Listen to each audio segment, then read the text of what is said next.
আমাকে ওই আজকে কি বলছে, কয় আমি নাকি পালিয়ে গেছি।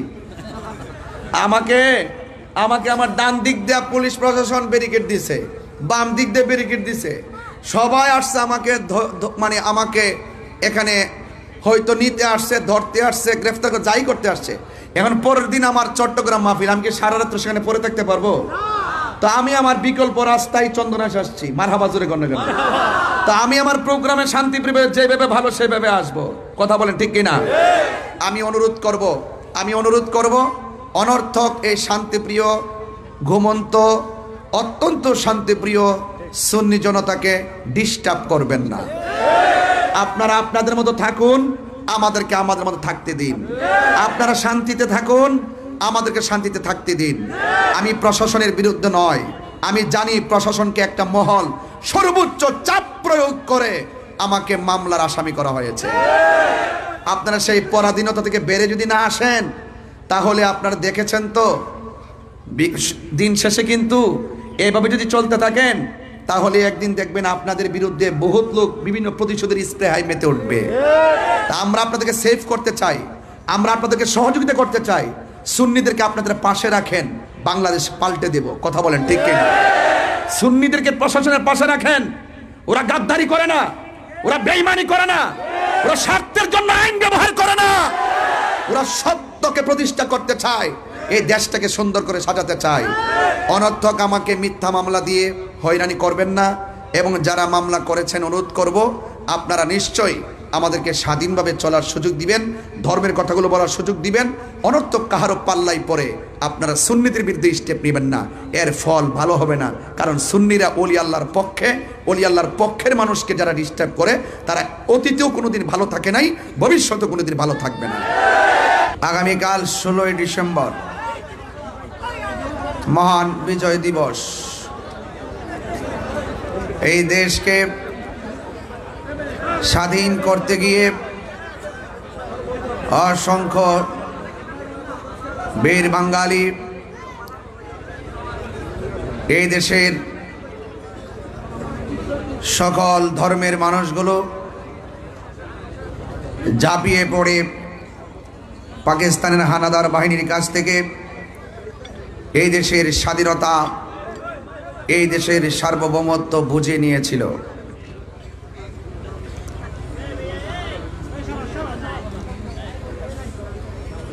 এই মহান বিজয় দিবসের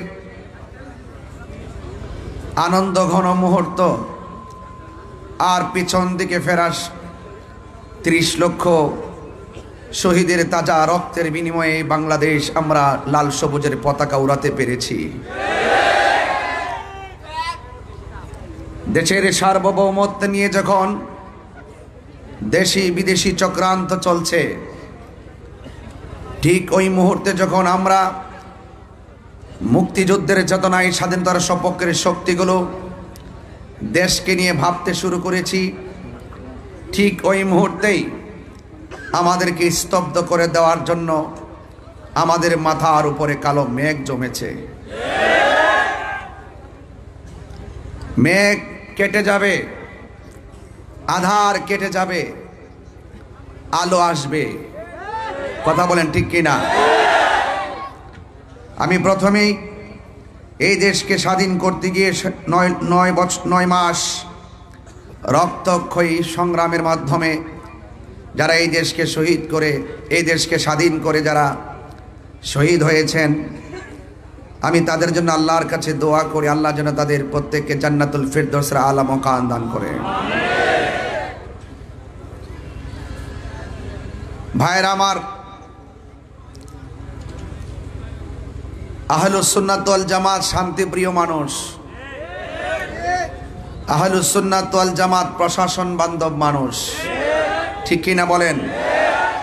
বারবার শুধু বলে আসি নাই, প্রমাণ করে এসেছি।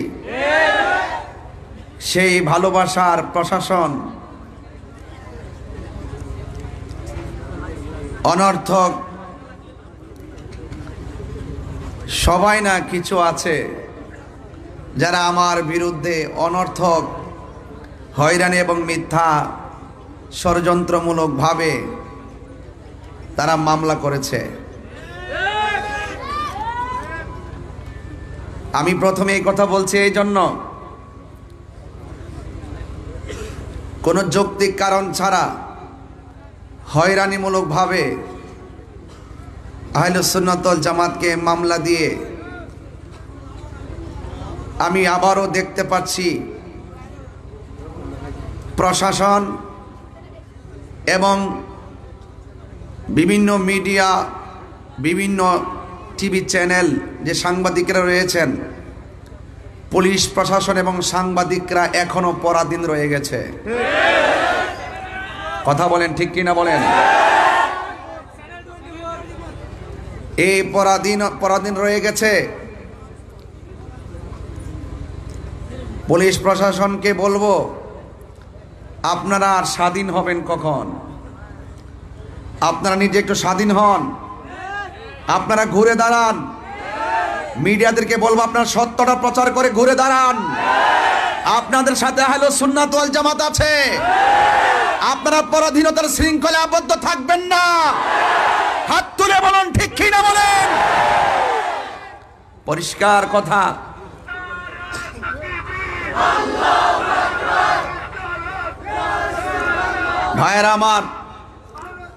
ভাইয়েরা আমার, আমি মনে করি এই বাংলাদেশে ধর্মের কথাগুলো বলতে গেলে কোনো অনুমতির প্রয়োজন নাই। এরপর আমরা সম্মান করে প্রশাসনের কাছে যাওয়া হলে একমাত্র দেখা যায় আহলে সুন্নাত ওয়াল জামাতের বিরুদ্ধে যত ধরনের আইন কানুন, আর অন্য কাহারও ব্যাপারে দেখি না। সবাই স্বাধীনভাবে যার যার কাজ করতেছে, রাজনীতির কাজ করতেছে, ধর্মের কাজ করতেছে, কোনো বাধা নাই। আর আমাদের আহলে সুন্নাত ওয়াল জামাতের রাজনৈতিক কাজেরও প্রতিবন্ধকতা সৃষ্টি করছে, আহলে সুন্নাত ওয়াল জামাতের কাজেরও প্রতিবন্ধকতা সৃষ্টি করছে। আমি বাংলাদেশের নাগরিক হিসাবে এই কথা বলা কি আমার অন্যায়? প্রশাসনের প্রতি শ্রদ্ধা রেখে বলছি, শান্তিপ্রিয় মাহফিলে যখন আপনি 94% মুসলমানদের দেশে এই হাজার হাজার মানুষ যারা ওয়াজ শুনতেছেন, হঠাৎ করে যদি আপনি মাহফিলে এসে বলেন যে এই মাহফিল করা যাবে না, অনুমতি নাই, এই কথাটা যদি মাহফিলের একদিন আগেও বলতেন কমিটিকে, দ্যাটস অল রাইট। যখন আপনি হাজার হাজার লোকের সামনে এসে এই কথা বলে অনুমতির দোহাই দিয়ে মাহফিলটা বন্ধ করার কথা বলবেন, সেখানে হাজার হাজার মানুষ আপনার বিপরীতে চলে যাওয়াটা স্বাভাবিক। এটা তো আপনি উস্কানি দিলেন, অথচ উল্টা আমাকে বলা হয়েছে আমি নাকি মাহফিল উস্কানি দিয়েছি, দেওয়ার কারণে ঘটনা ঘটেছে। অথচ আমি বক্তব্যে স্পষ্টভাবে প্রশাসনকে সেভ করার জন্য, জনগণকে, মুসল্লিকে শান্ত করার জন্য আমি অনেকভাবে চেষ্টা করে 10 মিনিট বেঁধে দেওয়ার পরও 7 মিনিটই ওয়াজ শেষ করে আখিরি মুনাজাত করে চলে গেছি। এরপরে কে বা কারা কোন ঘটনা ঘটাইছে তদন্ত না করে আমাকে প্রতিহিংসার বশীভূত হয়ে বিভিন্ন ধরনের কুচক্রি মহলের পাল্লাই পড়ে। আমি মনে করি প্রশাসন কাজটা ভালো করে নাই, ঠিক কিনা বলেন? আমি জানি এখনো প্রশাসন হ্যারানদের শিকার। আমরা এখনো কিন্তু বুঝতেছি যে আপনারা কোনো না কোনো চাপে পড়ে সুন্নিদের বিরুদ্ধে যাচ্ছেন। সুন্নিদের বিরুদ্ধে গেলে সুবিধা হবে না, কারণ এই সুন্নিরা দেশের শান্তির লক্ষ্যে বারবার প্রমাণ দিয়েছে, ধর্মের সম্প্রীতির লক্ষ্যে বারবার প্রমাণ দিয়েছে। তা আপনারা এই ট্যাগ আমাকে লাগাবেন। গতকাল এক মাহফিলে গেলাম, আবার আজকে নতুন খবর এখানে ওঠার আগে মাহফিলে গিয়েছি, 1.5 ঘন্টা সুন্দরভাবে আলোচনা করে ক্যাম্প করেছি, মুনাজাত করেছি, ঘরে গিয়েছি, খাওয়া দাওয়া করেছি। প্রশাসন আমার কাছে আসছেন প্রায় 40-50 জন। আসার পরে বলছেন যে হুজুর আমরা আপনার সেফটির জন্য আসছি। আমি বললাম যে আপনি যে সেফটির জন্য আসছেন, এখন পাবলিক তো মনে করতেছে আমাকে গ্রেফতার করতে আসছেন। এখন আমি তো বড় মুসিবতের মধ্যে পড়ছি। এর সাথে একটা কাজ করেন, আপনি আপনার মতো সামনে যান, আমি আমার মতো করে যাই। সুতরাং আমি আমার মতো চলে এসেছি। আমি আজকে শুনলাম আমাদের বিজয়নগর থানার ওসি মহোদয় সুন্দর করে বক্তব্য দিতেছে, তাহিরি ওয়াজের ভিতরে সরকার বিরোধী কথা বলছে, রাষ্ট্রদ্রোহী কথা বলছে। আমি ওসি সাহেবকে বলবো, ওসি সাহেব আপনি যদি বিয়ে করে থাকেন আপনার পরিবার আছে, আপনি যদি বিয়ে করে থাকেন আপনার সন্তান আছে, সন্তানের কসম কেটে বলুন আমি গতকাল বিজয়নগরে 1 সেকেন্ড সরকারের বিরুদ্ধে কথা বলছি কিনা। অনর্থক এইভাবে মিথ্যা বলে বলে আমাদেরকে এটার ভিতরে 1 নম্বর আসামি আমাকে বানাইলেন। আজকে এই কাজ করে করলেন, কয় আমার ওনাদের গাড়ি ভাঙছে। ওনার গাড়ি কে ভাঙছে, গাড়ি কে ভাঙছে আমি কি জানি। আমি একবার বলছি যে হাজার হাজার লোকের মাঝে যখন আপনি এসে বাধা দিবেন বা সন্দেহ তৈরি করবেন, এখানে অনেক ধরনের কাজ হয়ে যেতে পারে। কিন্তু আমি আরেকটা জিনিস আজকে ফলো করেছি, গতকাল মাহফিলে ফলো করেছি। আমি স্টেজ থেকে ওঠার পরে যখন দেখলাম প্রশাসনের গাড়ি, দেখেছি আমাদের মতাদর্শের বাইরের অনেক অপরিচিত পোলাপান এখানে ঢুকছে। কিছু কিছু মানুষ আমাদের মাহফিলে তারা একটা ট্যাগ লাগাইছে, তাহিরি বক্তরা মাথা ফাটিয়েছে, তাহিরি বক্তরা গাড়ি ভেঙেছে। এই ট্যাগ লাগানোর কথা বন্ধ করুন। একটা মাহফিলে শুধুমাত্র তাহিরির ভক্তই থাকে না, এই মাহফিলে অনেক শত্রু আসে, ওরা ওয়াকারেস গটিয়ে সুন্নিদেরকে বিপদে ফেলতে চায়।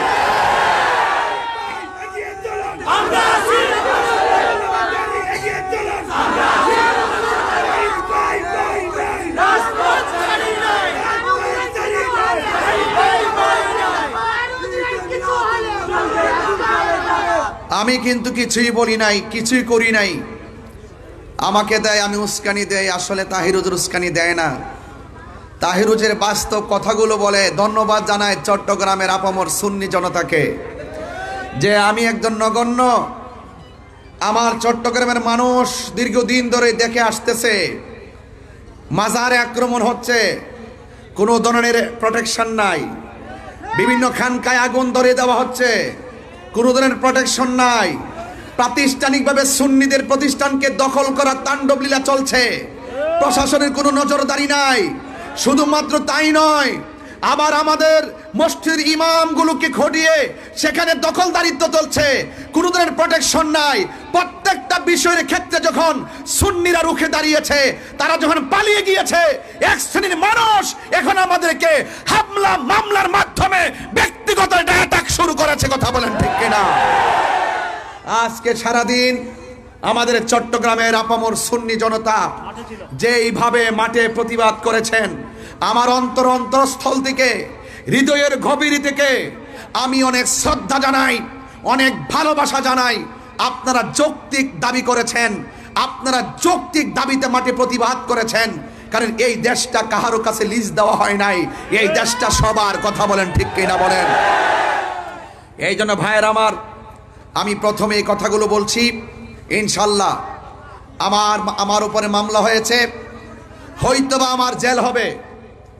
আহলে সুন্নাত ওয়াল জামাতের সবাই যদি ঐক্যবদ্ধ থাকেন, আর আমি যদি টোটালি খোলা আকাশের নিচে যদি ওই অপশক্তি আমাকে ফাঁসিতেও ঝোলায়, এর বিনিময়ে যদি সুন্নি জামাত ঐক্যবদ্ধ হয়ে ওই অপশক্তিকে রুখে দিতে পারে, আমি মরে গিয়েও শান্তি পাবো ইনশাআল্লাহ।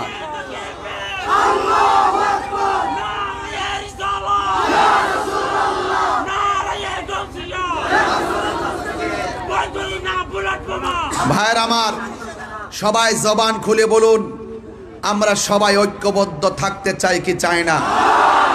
ইনশাআল্লাহ, ইনশাআল্লাহ আপনারা সবাই ঐক্যবদ্ধ থাকবেন।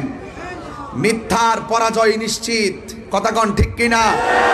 সত্যের বিজয় সেটাও নিশ্চিত। যা আল হক ওয়া সাহাকাল বাতিল ইন্নাল বাতিলা কানা সাহুকা। সত্য সমাগত, আপনারা চিন্তিত হবেন না। ওয়ালা তাহিনু ওয়ালা তাহজানু ওয়া আনতুমুল আ'লাউনা ইন কুনতুম মুমিনিন।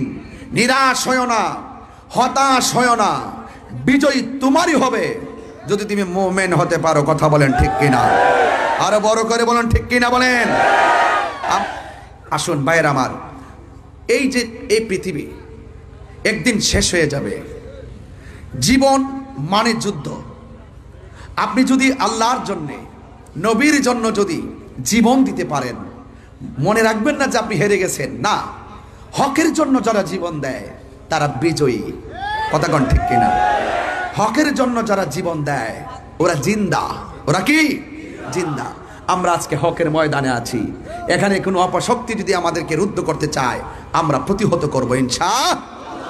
কারণ আল্লাহ রাব্বুল আলামিন কোরআনুল কারীমের মধ্যে বলে দিয়েছেন, ইয়া আইয়ুহাল্লাযীনা আমানু দুখুলু ফিস সিলমি কাফা, হে ঈমানদারগণ তোমরা ইসলামের মধ্যে প্রবেশ করো পরিপূর্ণভাবে। আমার সমাজের মধ্যে কিছু অনেক মুসলমান, নামদারি অনেক মুসলমান রয়েছে যারা হক কথা বলে না, সময়ে সময় ইসলামটাকে স্বার্থের জন্য ব্যবহার করে। আমরা স্বার্থের জন্য ইসলাম ব্যবহার করি না, ইহকাল আর পরকালীন মঙ্গলের জন্য আমরা ইসলামকে ব্যবহার করি। কথা বলেন ঠিক কিনা বলেন? আমার ভাইয়েরা, অনুরোধ করে বলবো, আসুন একটু সামনে বাড়ি। আল্লাহ রাব্বুল আলামিন কোরআনের মধ্যে বলছেন, আল্লাহর পথে যারা জীবন দেয় ওরা মরা না, ওরা জিন্দা। ওরা কি? জিন্দা। এটা কি মোল্লার কালাম না আল্লাহর কালাম? আল্লাহ রাব্বুল আলামিন বলেন,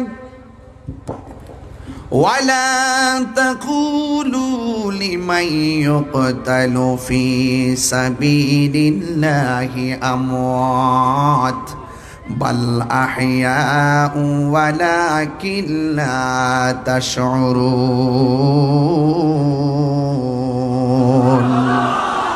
আল্লাহ রাব্বুল আলামিন বলেন, যারা আমি আল্লাহর পথে জীবন দেয়, যারা আমি আল্লাহর রাস্তায় জীবন দেয়, ওদেরকে মৃত বলিও না, ওরা হইল জিন্দা। এরা যে কিভাবে জিন্দা এটা কোনো মানুষ বুঝবে না, কেউ অনুধাবন করতে পারবে না। আল্লাহ বলেছেন জিন্দা, এটা মেনে নেওয়ার নামই হলো ঈমান। ঠিক কিনা? আরেক জায়গায় আমার আল্লাহ বলছেন, ওয়ালা তাহসাবান্নাল্লাযীনা কুতিলু ফি সাবিলিল্লাহি আমওয়াতা বাল আহইয়াউন ইনদা রাব্বিহিম ইউরসাকুন।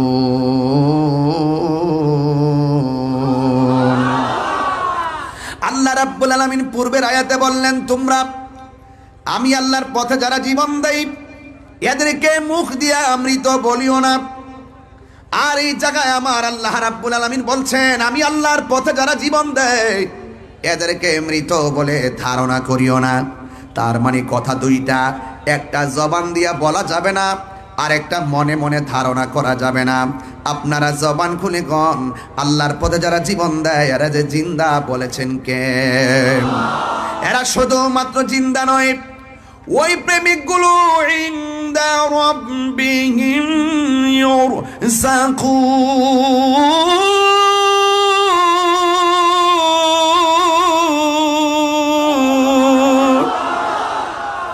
এরা শুধুমাত্র জিন্দা নয়, এরা স্বয়ং আল্লাহর পক্ষ থেকে জান্নাতি রিজিক প্রাপ্ত, জান্নাত থেকে রিজিক পাইতেছে। এই জন্য যুবক ভয় করো না, রুখে দাঁড়িয়ে যাও, রক্ত কথা বলবে, কারণ ইসলাম জিন্দা হয়েছে রক্ত দেওয়ার মাধ্যমে। কথা বলেন ঠিক কিনা? এই জন্য আমার যুবক ভাইয়েরা, আমার মুরব্বী বাবাজিরা, যুগে যুগে যুগে যুগে যখন হককে স্তব্ধ করে দেওয়ার জন্য এসেছে, যুগে যুগে হুসাইনি কাফেলা রুখে দাঁড়িয়ে গেছে। এই জন্য কিয়ামত পর্যন্ত হকের পতাকাকে পাহারা দেওয়ার মতন মানুষ আছে না নাই? আমার যুবক ভাইয়েরা, এই জন্য হকের পতাকা যারা বহন করবে এদেরকে পরিষ্কার ভাষায় বলতে চাই, পরিষ্কার ভাষায় বলতে চাই, হৃদয়ের মধ্যে দুইটা কোয়ালিটি অর্জন করা লাগবে। আল্লাহ রাব্বুল আলামিন কোরআনে বলে দিয়েছেন, ইয়া আইয়ুহাল্লাযীনা আমানু আমিনু বিল্লাহি ওয়া রাসূলিহি। আল্লাহ রাব্বুল আলামিন বলে, হে ঈমানদারগণ, হে ঈমানদারগণ, তোমরা ঈমান আনো আল্লাহর উপরে, ওয়া রাসূলিহি, এবং রাসূলের উপরে। আল্লাহকে মানা লাগবে, রাসূলকে মানা লাগবে। আমার নবীর উপরে যেই আসমানি কিতাব সমূহ নাজিল হয়েছে, আসমানি কিতাব যে নাজিল হয়েছে ওই কিতাবকেও মানতে হবে। নবীর পূর্বে যত নবী রাসূলগণ এসেছেন তাদেরকে মানতে হবে, এবং যত নবীদের উপরে কিতাব নাজিল হয়েছে তাকেও মানতে হবে। কথা বলেন ঠিক কিনা? এই জন্য মানলে মানার মতো মানতে হবে। আজকে খোলা আকাশের নিচে যারা বসে আছেন, আপনাদের কাছে বারবার একটাই কথা, আমরা কি ইয়াজিদি মুসলমান না হুসাইনি মুসলমান? আর বড় করে বলুন, আর জোরে বলুন। হুসাইনি মুসলমান লাল চক্ষুকে ভয় পায় না, কারণ হুসাইনি মুসলমানদের চোখের ভিতরে রয়েছে মদিনাওয়ালার সবুজ গম্বুজের দৃশ্য। কথা বলেন ঠিক কিনা? আমার জীবন মরণ মাদানী রঙ্গে, আমার জীবন মরণ সাজাব সেই রঙ্গে। রঙ্গিনী হলে আল্লাহ রাসূল থাকবেন আমার সঙ্গে, সেই রঙ্গে রঙ্গিনী হলে আল্লাহ রাসূল থাকবেন আমার সঙ্গে। আমার জীবন মরণ সাজাব মাদানী রঙ্গে, আমার জীবন মরণ সাজাব মাদানী রঙ্গে। জোরে বলেন আল্লাহু আকবার। এ আমার যুবক, কি দিয়ে আওয়াজ করব, কিভাবে বুঝাবো? ঈমান বড় সম্পদ। আমার জীবন তুচ্ছ, আমার সেলিব্রেট তুচ্ছ। এই দুনিয়ায় একদিন থাকবে না, একদিন আমিও থাকবো না। জবানটা খুলে বলেন ইজ্জতের মালিক কে? জুলুম করলে জুলুমের বিচার আছে না নাই? আর জোরে বলো আছে না নাই? এই জন্য দেখবেন যুগে যুগে কিয়ামত পর্যন্ত হুসাইন নামের অভাব নাই, কিন্তু ইয়াজিদ নামে খুঁজে পাওয়া যায়, ফেরাউন নামে খুঁজে পাওয়া যায়, নমরুদ নামে খুঁজে পাওয়া যায়। এই জন্য আমার যুবক ভাইয়েরা, আল্লাহ রাব্বুল আলামিন কোরআনের মধ্যে বলে দিয়েছেন, কুল লা আসআলুকুম আলাইহি আজরান ইল্লাল মাওয়াদ্দাতা ফিল কুরবা। আল্লাহু আকবার, মনে করেন আল্লাহু আকবার। আমার আল্লাহ রাব্বুল আলামিন, হ্যাঁ বন্ধু, আপনি বলে দিন আমি তোমাদের কাছে কিছুই চাই না।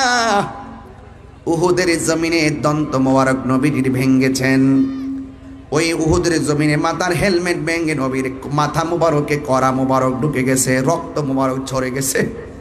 তাই ফের জমিনে আমার নবীর পিঠ মুবারকে এমন ভাবে আঘাত করেছে, তাই ফের তাগড়া তাগড়া যুবক আমার নবীর এমন ভাবে আঘাত করেছে, জিবরাইল আলাইহিস সালাম পাথরের মধ্যে পা রেখে বলছেন, ইয়া রাসূলুল্লাহ, একটা বার শুধুমাত্র আমার অর্ডার দেন, আমি সব কাফের গুলোর আমি শেষ করে ফেলাই। আমার নবী বলে, জিবরাইল, আমি নবী তো রাহমাতুল লিল আলামিন। আর বড় করে বলেন না সুবহানাল্লাহ। আমার নবী বলেন, আমাকে তায়েফের জমিনে রক্ত জড়াইছে, আমার নবীর এত কষ্ট দিল, এরপর আমার নবী কোনো অভিশাপ দেয় নাই। আমার নবী, আপনার নবী বলে, এর বিনিময়ে আমি কিছুই চাই না। আমার হাজার কষ্ট দিয়েছে, আমি এর বিনিময়ে কিছুই চাই না। কি চান গো নবী? কই ইল্লাল মাওয়াদ্দাতা ফিল কুরবা, আমি চাই শুধুমাত্র আমার আহলে বায়তের মহব্বত। কথা বলেন ঠিক কিনা? আমি চাই শুধুমাত্র আমার আহলে বায়াতের মহব্বত। ও যুবকের দল, চিন্তিত হওয়ার কারণ নাই। আজকে এই যে আজকে 2000 পৌরসভার ময়দানে, রেলওয়ে পাশের ময়দান, হাজার হাজার মানুষ যারা এসেছেন, আমি তো দেখতেছি এত বড় কুয়াশার ভিতরে সত্য প্রবাহ চলতেছে। হাজার হাজার মানুষ আরামের ঘুম হারাম করে খোলা আকাশের নিচে যেইভাবে আপনারা বসেছেন, আমার তো মনে হয় ওই যে উহুদের জমিনে আমার নবীর মাথা মুবারকে যারা পাথর মেরেছিল, ওই পাথর দিয়ে আল্লাহর হাবিবের মাথা মুবারকে হেলমেটের করা ঢুকাইয়া দিয়েছিল। আমার তো মনে হয় ওই টাইমে যদি এই 2000-এর মানুষ, চন্দনাইশের মানুষ, চট্টগ্রামের মানুষ সেই দিন যদি তায়েফের জমিনে থাকতো, এই যুবকগুলা পাথরের বরাবর আমাদের বুকটা পাইতা দিত, মুস্তাফার বদন মুবারকে একটা পাথরও লাগতে দিত না।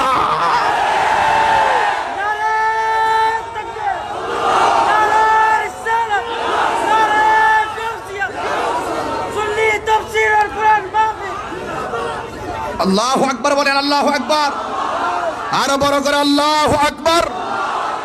আমরা নবীর জন্য জীবন দিতে চাই কি চাই না? আমরা এই দেশের জন্য জীবন দিতে চাই কি চাই না? এই দেশের সার্বভৌমত্ব নিয়ে এই আগামীকাল 16ই ডিসেম্বর মহান বিজয় দিবসে দেশের দেশপ্রেমীকে দেশপ্রেমে উদ্বুদ্ধ হয়ে একটা কথাই বলবো, এই দেশের ইঞ্চি ইঞ্চি মাটি নিয়ে যদি দেশি কিংবা বিদেশি কোন ষড়যন্ত্র করা হয়, আবারও আরেকটা যুদ্ধ হবে। কথা বলেন ঠিক কিনা? রাজি আছেন কিনা বলেন? এবং এই দেশ থেকে যদি হুসাইনি চেতনাকে কেউ দাফন করে দিতে চায়, অপশক্তি যদি কায়েম করতে চায়, অন্য ধর্ম এবং যার যার মতাদর্শের বাক স্বাধীনতাকে রুদ্ধ করে দিয়ে ভিন্ন ধর্মের এজেন্ডা আকীদা বাস্তবায়ন করতে চায়, সেখানেও আবার যুদ্ধ হবে। কথা বলেন ঠিক কিনা?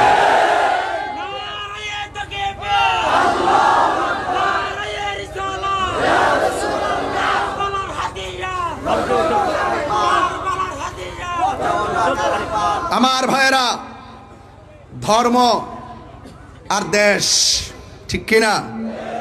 এই দুইটা জায়গায় সজাগ থাকবেন। 72 দল চতুর্পাশে করতেছে,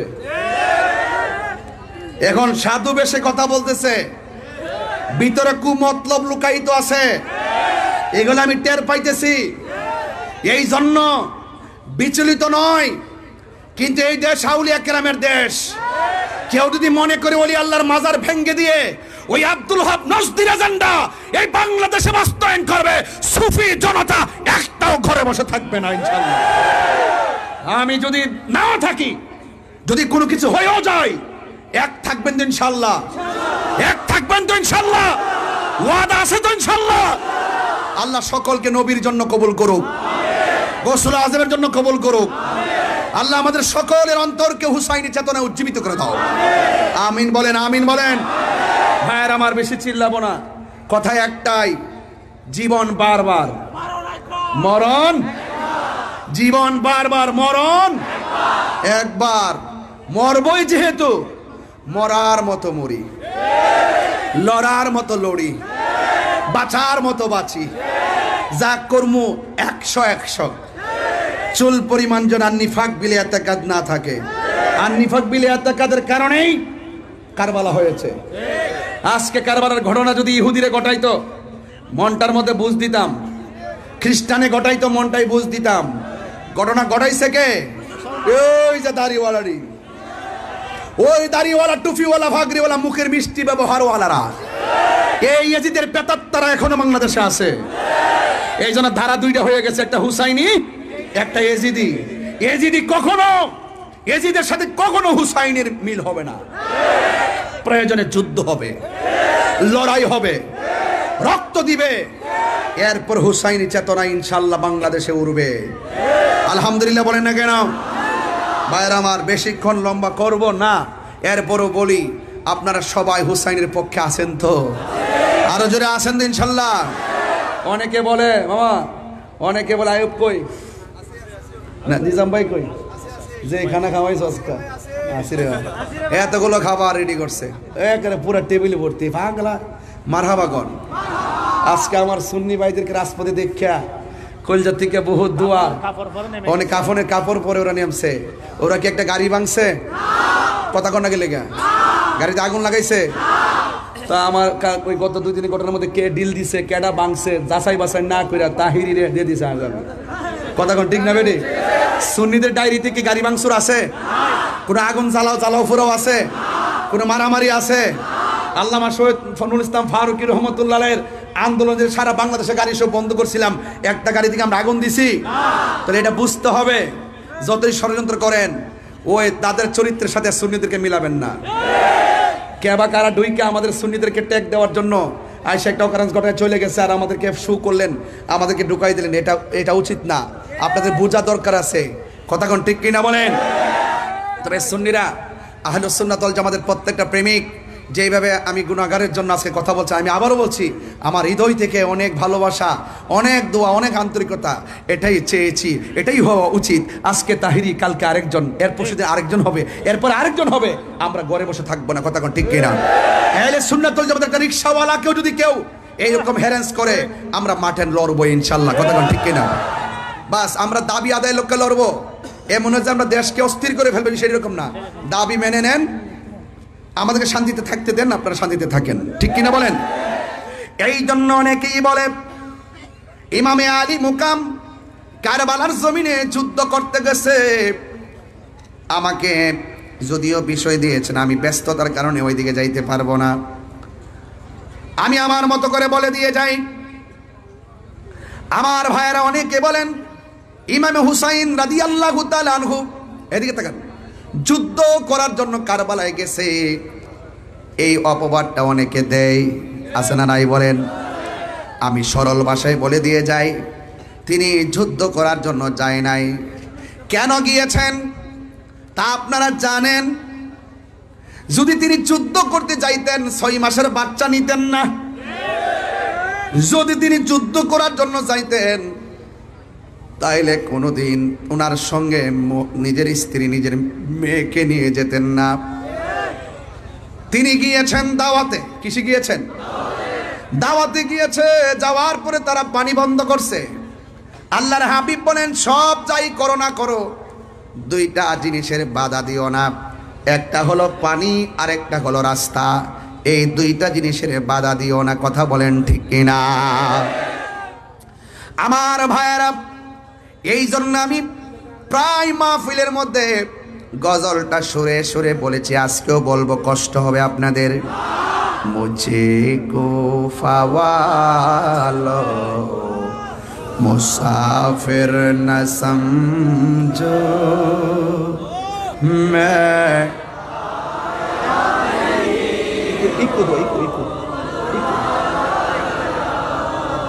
मुझे को फवालो मुसाफिर न समझो मैं आया नहीं हूँ कि मेहमान बना कर सताया गया। मेहमान बना कर सताया गया हो मैं रोया नहीं हो रुलाया गया हो खुदा जान के मेज़बानी 72 प्यासा कहीं बंदे पानी मुकद्दर में है हाओ जे कौसर का पीना प्यासा नहीं हो पिलाया गया हो। এটার বাংলাটা তো সবাই পারেন, বলেন। ওহে কোফাবাসী আমায় মুসাফির ভেব না, আমি এমনিতে আসিনি, মেহমান বানিয়ে কি যে কষ্ট দিল, আমি কাঁদিতে আসিনি, কাঁদানো হয়েছে, আমি কাঁদিতে আসিনি, কাঁদানো হয়েছে। যে মাথা ঝুঁকাতো আল্লাহরই দরবারে সে মাথা কাটিল এজিদ সীমারে। আল্লাহু আকবার কর না কেন? যে মাথা ঝুঁকাতো আল্লাহরই দরবারে সে মাথা কাটিল এজিদ সীমারে। চিৎকার মেরে কন্যা আল্লাহু আকবার। শাহাদাতের মর্যাদা লাভ করেছি, শাহাদাতের মর্যাদা লাভ করেছি, আমি মরেছি এমন নয় হয়ে জিন্দা হয়েছি। জোরে জোরে কে আল্লাহু আকবার বলা যাবে না? ওয়ালা